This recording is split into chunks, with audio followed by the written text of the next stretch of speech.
In this video, I'm gonna teach you how to connect Google Wallet with JazzCash. It's a very easy process, so make sure to follow along.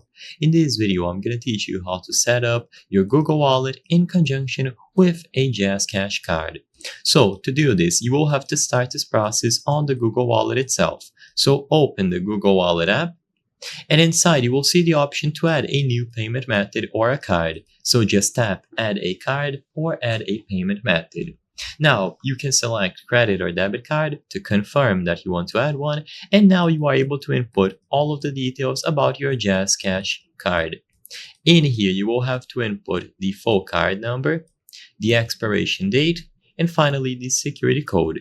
If you are unsure where to find this information, just click or hover over or tap this question mark icon.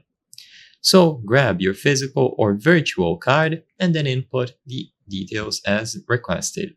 You will also have to include a billing address and possibly the cardholder's name, so include everything as requested. Once you have the full details about the card, plus the billing address and cardholder's name included, you will have to go through a verification process. Usually, this will be done by receiving a code through your phone number. You can also try getting another text or changing the verification method, but like I said before, this is going to be the primary one. So once you have received the code, input it here and then tap Continue to verify that you are the owner of the card. The JazzCash card should now be added onto the Google Wallet, ready to do contactless payments. So if you have NFC capabilities on your phone, you will be able to use it to issue payments. Just place your phone near the card reader when you are ready to pay and the JazzCash card will be used.